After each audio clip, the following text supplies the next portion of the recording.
हरियाणा से जुड़ी हर खबर जानने और परखने के लिए डाउनलोड करें जनमत हरियाणा ऐप। सच के अलावा कुछ भी नहीं। प्रदेश में जल्द ही बड़ौदा विधानसभा सीट पर उपचुनाव होने जा रहा है, जिसमें जीत को लेकर प्रदेश की सभी प्रमुख सियासी पार्टियां कोई कोर कसर बाकी नहीं रख रही हैं। चाहे वो सत्तारूढ़ बीजेपी जेजेपी गठबंधन हो, कांग्रेस हो या फिर इनेलो, सभी पार्टियों ने चुनाव मैदान में पूरी ताकत झोंक दी है। बड़ौदा से लगातार 3 बार विधायक रहे श्री कृष्ण हुड्डा के निधन की वजह से ये सीट खाली हुई है। कांग्रेस विधायक श्री कृष्ण हुड्डा का 12 अप्रैल को निधन हो गया था, जिस कारण 6 माह की अवधि में 12 अक्टूबर से पहले यहां उपचुनाव होना है। सरकार ने कोरोना महामारी का हवाला दिया तो उपचुनाव की अवधि 2 माह और आगे खिसक सकती है। बड़ौदा उपचुनाव से प्रदेश के सियासी समीकरणों में बड़ा बदलाव हो सकता है। अगर बीजेपी बड़ौदा में जीतती है तो सीएम मनोहर लाल का प्रदेश में कद बहुत बढ़ जाएगा और आम जनता के बीच ये संदेश जाएगा कि सीएम ने नेता प्रतिपक्ष भूपेंद्र हुड्डा को उनके गढ़ में मात दे दी। अगर कांग्रेस जीतती है तो ये कहा जाएगा कि हुड्डा को उनके गढ़ में हराना बहुत मुश्किल है और उनकी मध्य हरियाणा की सारी प्लानिंग पर पलीता लग सकता है। अगर इन्हें लोग चुनाव में अच्छा प्रदर्शन करती है तो उसके प्रदेश में फिर से बड़ी ताकत बनने के रास्ते खुल जाएंगे। अब सबसे बड़ा सवाल ये है कि चाचा अभय चौटाला और भतीजे दुष्यंत चौटाला की सियासी जंग का इस उपचुनाव पर क्या असर पड़ेगा।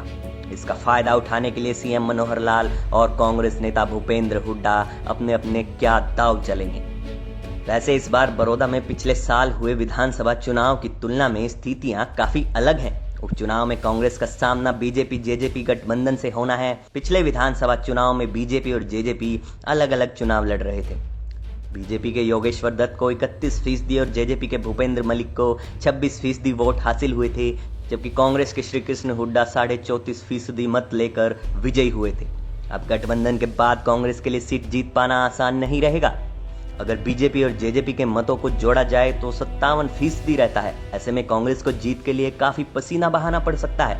अब सवाल ये खड़ा हो रहा है कि इस सीट पर बीजेपी अपना उम्मीदवार उतारेगी या फिर जेजेपी अपनी दावेदारी को लेकर अड़ी रहेगी।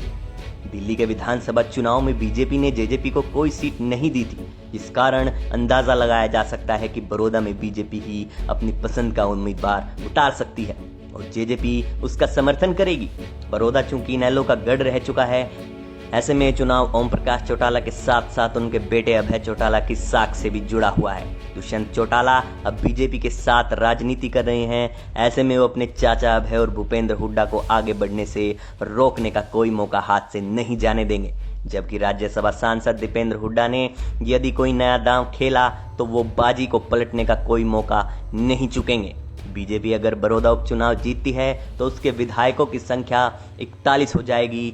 कांग्रेस के जीतने की स्थिति में यह संख्या 31 ही रहेगी। अब देखना यह है कि बड़ौदा उपचुनाव में किसकी रणनीति कारगर साबित होती है और 12 अक्टूबर तक बड़ौदा में उपचुनाव हो पाता है या नहीं। ब्यूरो रिपोर्ट, जनमत हरियाणा।